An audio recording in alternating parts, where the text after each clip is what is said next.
There is a moment that many people over 60 recognize immediately but rarely name. You are rising from a chair, carrying bags from the car, or climbing a flight of stairs, and something that once required no conscious thought now requires deliberate effort, not sharp pain, not injury, just effort where none used to exist. Without deciding to, you start choosing the elevator. You shift the grocery bag to your stronger arm. You sit closer to the table so standing up is easier. These are not random inconveniences. They are the early signals of something specific, measurable, and, this is the part most people are never told, largely reversible. The clinical term is sarcopenia. It describes the progressive loss of skeletal muscle mass and function that accelerates significantly after the age of 60. By 70, the average person has lost between 25 and 30% of their peak muscle mass. By 80, that figure can approach 50% in sedentary adults. And the consequences extend well beyond strength. Muscle tissue is metabolically active. It regulates blood sugar, supports immune function, protects bone density, and keeps your resting metabolism high enough to sustain a healthy weight. When it diminishes, the downstream effects are not subtle. Here is what the research now confirms, and what most dietary advice still fails to reflect. The primary driver of sarcopenia is not exercise deficiency. It is protein deficiency, specifically the failure to consume enough of the right kind of protein in the right amounts at the right times of day. Older adults require significantly more dietary protein per kilogram of body weight than younger adults to trigger the same muscle-building response. And yet the standard advice has not changed to account for that difference. The Mediterranean tradition has understood something about this for a very long time, though it did not frame it in those terms.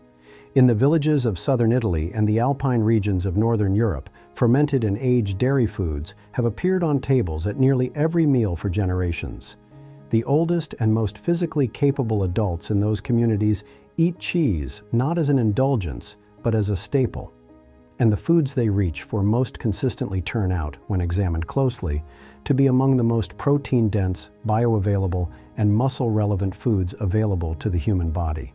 Today we are looking at 3 specific cheeses, not the most intuitive intervention perhaps, but among the most effective nutritional strategies for adults over 60 who are serious about slowing or reversing muscle loss.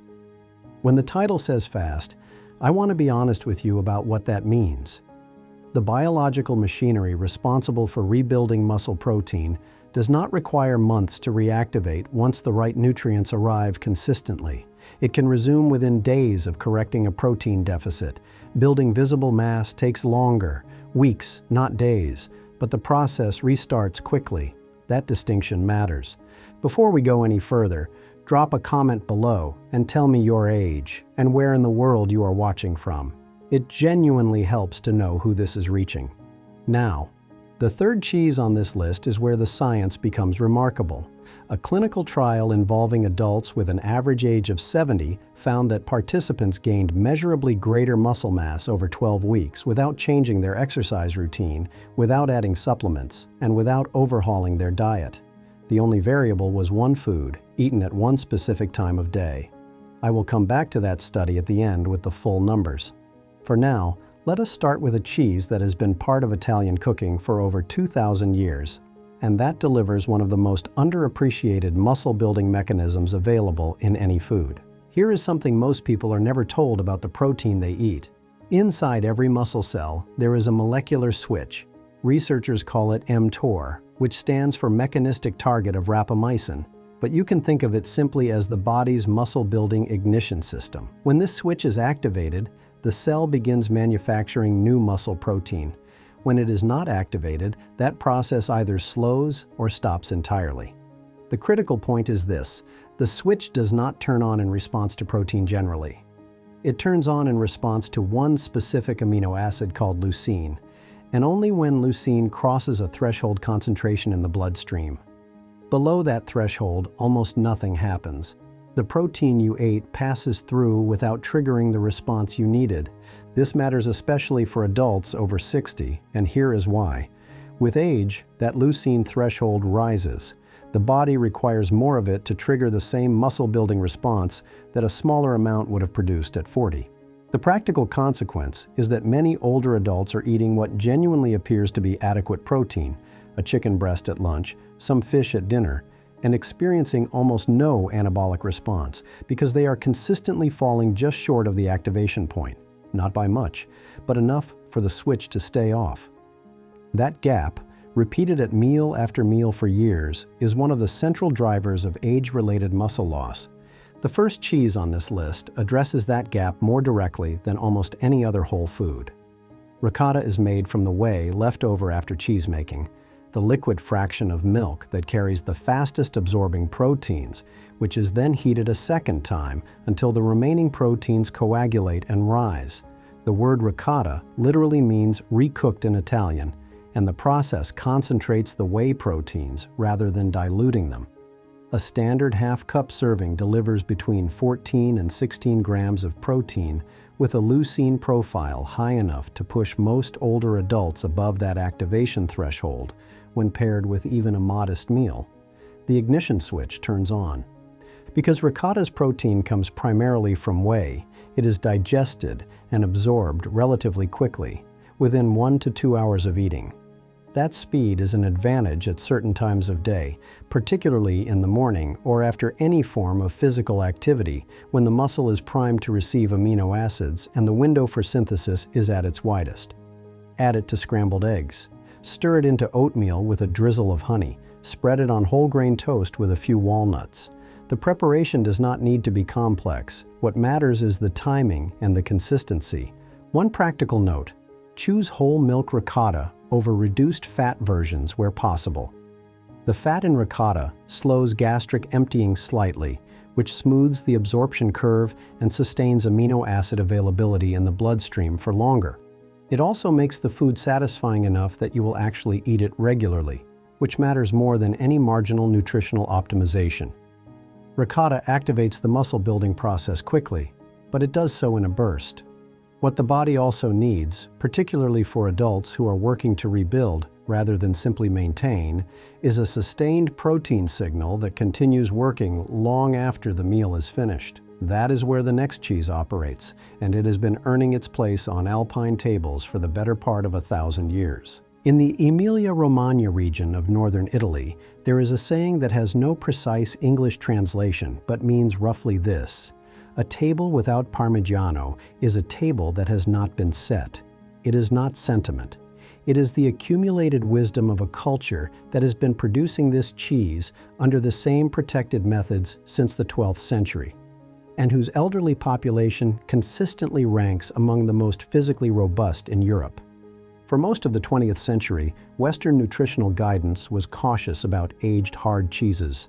The concern was saturated fat and sodium, and the researchers raising that concern were primarily measuring cardiovascular endpoints, heart attacks, and strokes.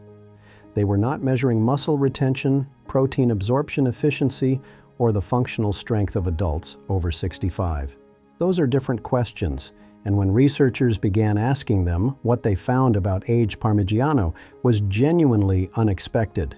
The aging process does something to the protein in this cheese that no other preparation method replicates. When fresh milk is converted into young cheese, the proteins exist in long, complex chains that your digestive system must work to break down, a process that requires stomach acid, digestive enzymes, and time. As Parmigiano ages, the natural enzymes within the cheese begin dismantling those chains from the inside. By the time a wheel has aged 24 months, the proteins have been partially pre-digested before they ever reach your stomach. What you are eating is not intact protein waiting to be processed. It is already partially disassembled into shorter chains called peptides and free amino acids, which the small intestine can absorb with significantly less effort. For an older body, that distinction is not a minor efficiency gain. It is a meaningful one. Digestive enzyme production declines with age, stomach acid levels fall. The gut becomes less effective at extracting protein from food, even when the food itself is high quality. A protein source that arrives partially broken down bypasses several of the steps where older digestive systems lose the most ground. In that sense, aged Parmigiano is a food that has done part of your body's work for it. The protein density is also exceptional. Parmigiano Reggiano contains approximately 33 to 36 grams of protein per 100 grams, among the highest concentrations of any natural whole food. A 1-ounce serving, roughly what you would grate over a bowl of soup or pasta, delivers close to 10 grams of complete protein containing all 9 essential amino acids. Because the value of this cheese lies in those free amino acids released during aging, how you use it matters as much as how much you use it. Use it as a finishing cheese rather than a cooking cheese where possible. The heat of cooking degrades some of the free amino acids that make it valuable. Grated over warm vegetables, stirred into soup just before serving, or eaten in small pieces alongside fruit. These are the preparations that preserve what makes it worth eating. 1 to 2 ounces per day is a practical and sustainable amount. If sodium intake is a concern for you personally, speak with your physician. The quantity in a typical serving is modest, but it is worth knowing your individual threshold. Ricotta acts fast, and Parmigiano absorbs efficiently. But neither of them does their most important work at the time of day when muscle protein synthesis matters most. For that, you need a protein source that releases slowly, steadily, and continues feeding your muscles through the hours when your body is doing its most significant repair work. That is what the final cheese on this list was designed, almost accidentally, to do. Earlier in this video, I promised you a clinical trial, one where older adults gained measurably greater muscle mass over 12 weeks without changing their exercise routine, without adding supplements, and without overhauling their diet. The only variable was a single food, eaten at a specific time of day. I want to deliver on that promise now because the food in question is cottage cheese, and I am aware that for some of you, that is not the answer you were expecting. Before I give you the numbers, I want to address that skepticism directly, because it is well-founded and it deserves a real answer. Cottage cheese does not have the cultural prestige of Parmigiano or the culinary versatility of ricotta. In many households, it has a reputation as diet food, something you eat when you are trying to lose weight, not rebuild muscle.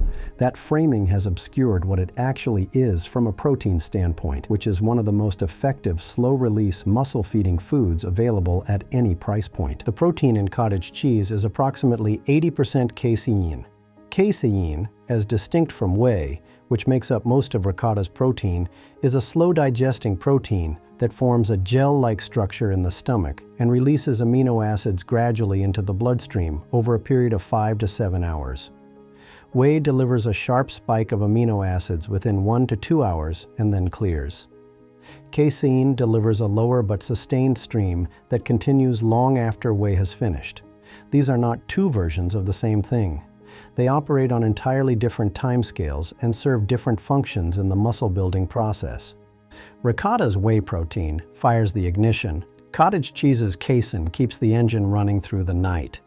That distinction is exactly what the research team led by Dr. Tim Snyders at Maastricht University was investigating when they conducted the trial I mentioned earlier.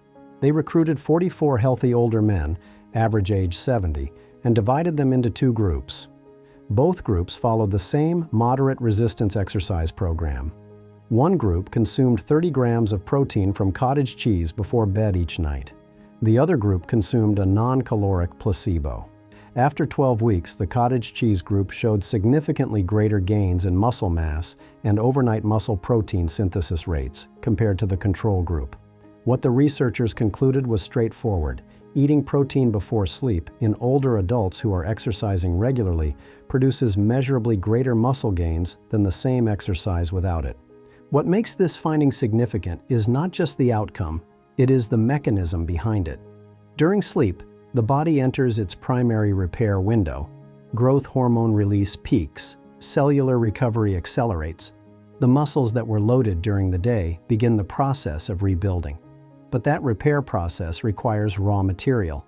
If the bloodstream carries no amino acids during those hours, which is the case if dinner was finished 4 or 5 hours before sleep, the body has nothing to work with. It may even turn to existing muscle tissue for the amino acids it needs, a process called muscle protein breakdown, which directly counteracts any gains made during the day. A serving of cottage cheese before bed changes that equation.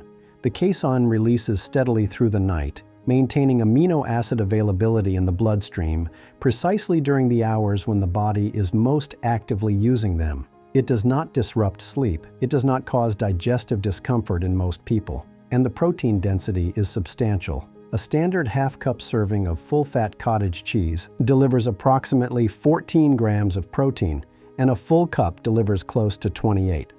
Choose full-fat cottage cheese over low-fat for the same reason that applies to ricotta. The fat slows the already gradual absorption of casein slightly further, extending the amino acid release window, and it makes the food more satisfying as a pre-sleep snack. Eat it plain, with a small amount of fruit or with a drizzle of honey. Keep the accompaniment simple. This is not a meal, it is a targeted nutritional intervention timed to your body's repair cycle. Eat it 30 to 60 minutes before sleep. Do that consistently, 5 to 7 nights a week, and the cumulative effect over weeks and months is meaningful. One note for those who are lactose sensitive: cottage cheese contains less lactose than fresh milk, and the live cultures present in many brands further reduce the lactose load.